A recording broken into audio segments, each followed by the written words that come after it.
사랑하는 기쁨의 교회 성도 여러분, 안녕하세요. 오늘은 다 같이 우리 예레미야 17장 19절에서 27절의 말씀을 함께 묵상하겠습니다. 여호와께서 내게 이와 같이 말씀하시되 너는 가서 유다 왕들이 출입하는 평민의 문과 예루살렘 모든 문에 서서 무리에게 이르기를 이 문으로 들어오는 유다 왕들과 유다 모든 백성과 예루살렘 모든 주민인 너희는 여호와의 말씀을 들을지어다. 여호와께서 이와 같이 말씀하시되 너희는 스스로 삼가서 안식일에 짐을 지고 예루살렘 문으로 들어오지 말며 안식일에 너희 집에서 짐을 내지 말며 어떤 일이라도 하지 말고 내가 너희 조상들에게 명령함 같이 안식일을 거룩히 할지어다. 그들은 순종하지 아니하며 귀를 기울이지 아니하며 그 목을 곧게 하여 듣지 아니하며 교훈을 받지 아니하였느니라. 여호와의 말씀이니라. 너희가 만일 삼가 나를 순종하여 안식일에 짐을 지고 이 성문으로 들어오지 아니하며 안식일을 거룩히 하여 어떤 일이라도 하지 아니하면 다윗의 왕위에 앉아 있는 왕들과 고관들이 병거와 말을 타고 이 성문으로 들어오되 그들과 유다 백성과 예루살렘 주민들이 함께 그리할 것이요 이 성은 영원히 있을 것이며 사람들이 유다 성읍들과 예루살렘 둘린 곳들과 베냐민 땅과 평지와 산지와 네겝으로부터 와서 번제와 희생과 소제와 유향과 감사 제물을 여호와의 성전에 가져오려니와 그러나 만일 너희가 나를 순종하지 아니하고 안식일을 거룩되게 아니하며 안식일에 짐을 지고 예루살렘 문으로 들어오면 내가 성문에 불을 놓아 예루살렘 궁전을 삼키게 하리니 그 불이 꺼지지 아니하리라 하셨다 할지니라 하시니라. 아멘. 오늘은 다 같이 우리 예레미야 17장 후반부의 말씀을 묵상합니다. 우리 어제 말씀 17장 초반에서 하나님께서는 이스라엘의 죄가 금강석으로 새기는 것과 같다라고 말씀하셨습니다. 그리고 그 죄가 마음판과 제단뿔에 새겨졌음을 말씀하십니다. 이는 그들의 죄가 인생의 모든 영역에 그리고 그들의 사는 삶의 모든 터전에 새겨졌음을 의미하는 것입니다. 하지만 하나님께서는 예레미야를 통해서 그들이 하나님을 의지하는지 아니면 사람을 의지하는지에 따라 행한 대로 보응하실 것을 말씀하십니다.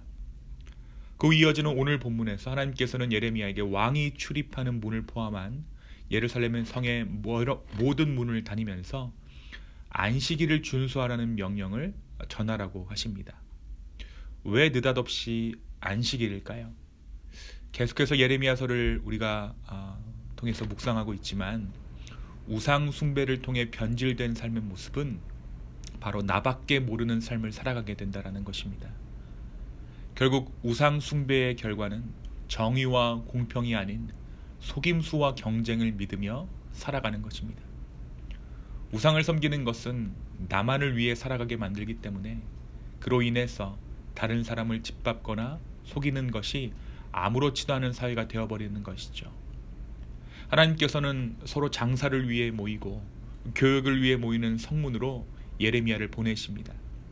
그리고 각자의 이득을 위해 성문에 모인 북적이는 백성들을 향해 그들의 죄를 폭로하게 하십니다. 그들은 안식일에도 일거리를 한가득 짊어지고 성문을 드나들었던 것이죠. 하나님께서 이스라엘을 부르셨을 때, 자기 민족 삼으시고자 하셨을 때 가장 먼저 주신 규례가 제사 규례가 아니었습니다. 바로 이 안식일에 관한 규례였죠. 안식일은 하나님 안에서의 참 평안을 상징합니다. 아무것도 하지 않지만 그 안에서 하나님께서 주시는 쉼과 충만함을 누리는 것이 안식일이죠. 나의 삶에 누가 주인인가를 확인하는 것이 이 안식일의 목적입니다. 그래서 안식일은 시간을 생산물과 교환하는 노동이라는 행위를 멈추고 하나님의 시간을 그대로 고지곳대로 통과하여 흘러보내는 날이어야 합니다. 하지만 이들은 자신의 이득을 위해 이 안식일을 멋대로 폐기해버렸습니다. 하나님께서는 그들을 향해 조상들은 교만하여서 이 안식일을 지키지 않았지만 이제라도 안식일을 거룩히 하여 이날에는 아무 일이든지 하지 말라라고 명령하십니다.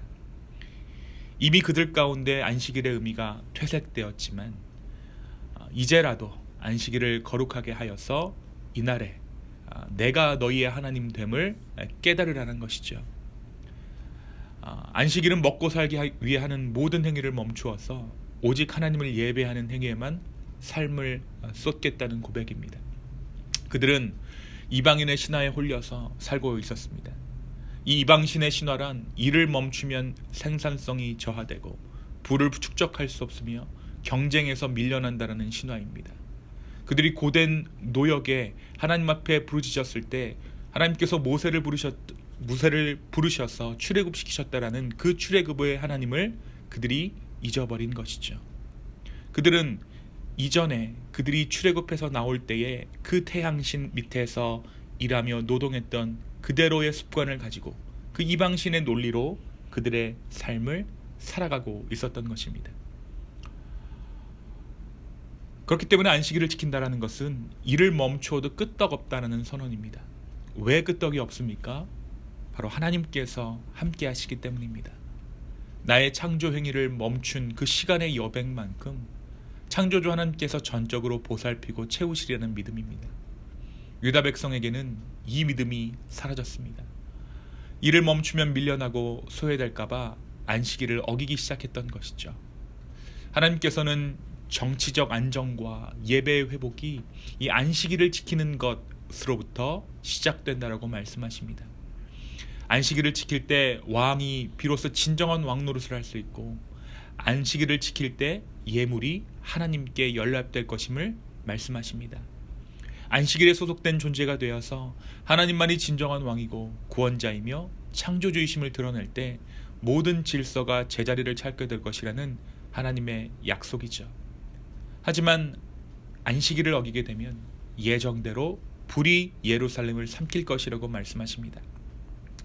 안식일을 어긴다는 것은 하나님이 아니라 열강을 의지하고 가진 돈과 지혜와 힘을 의지하겠다는 뜻이기 때문입니다. 사랑하는 성도 여러분, 오늘 말씀 우리에게 무엇을 말해주고 있습니까? 우리는 일하는 것에 너무 많은 가치를 부여합니다. 노동을, 일하는 것을 삶의 가장 꼭대기에 두는 것이죠. 돈을 버는 것을 생산성 있는 일이라고 생각하고 가치 있는 일이라고 생각합니다.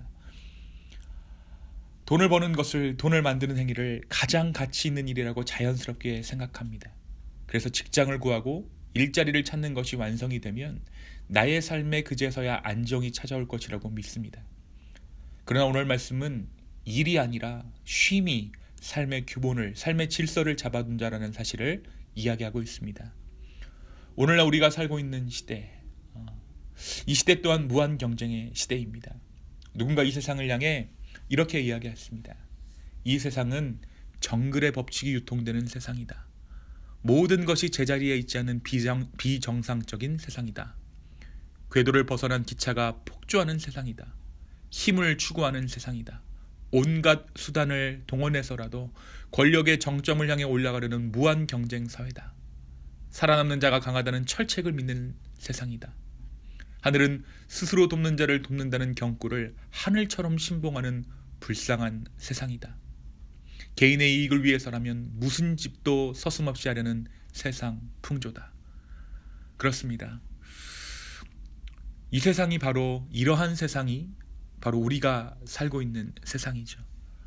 약자들이 더 이상 발붙일 곳이 없는 그러한 세상입니다. 그러면서도 우리는 이 세상이 힘들다라고 푸념하고 있어요. 이 세상을 누가 이렇게 만들었습니까? 바로 우리의 죄악이 이렇게 만든 것입니다. 바로 이 상황에서 우리에게 필요한 것은 안식입니다. 이 안식이 우리의 삶을 그리고 세상을 변화시켜 줄 것입니다.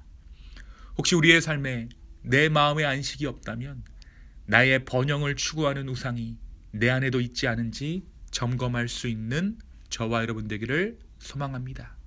그리고 오늘 아침에 기도할 때 하나님께서 내 삶에 진정한 안식을 주시기를 간구하는, 안식하는 오늘 하루 되기를 예수님의 이름으로 축원합니다. 두 번째는 모든 것이 어그러졌을 때 처음으로 돌아가는 은혜에 대해 오늘 말씀은 이야기하고 있습니다. 때때로 우리의 삶이 무너지거나 너무 버거운 상황을 만나면 우리는 어디에서부터 이 모든 것을 수습해야 하는지 방향을 잃어버릴 때가 있습니다. 바로 그러할 때 우리에게 필요한 것은 처음으로 돌아가는 것이죠. 첫 약속, 안식일이 주어졌던 것을 상기시키면서 회복을 말씀하시는 오늘 말씀처럼 우리는 가장 처음 첫 자리로 돌아가야 한다는 것입니다. 주저앉고 싶은 때에 기도하고 포기하고 싶을 때에 말씀을 여는 바로 그때에 하나님은 회복의 역사를 시작합니다. 오늘 처음으로 돌아가는 은혜가 저와 여러분 가운데 있었으면 좋겠습니다.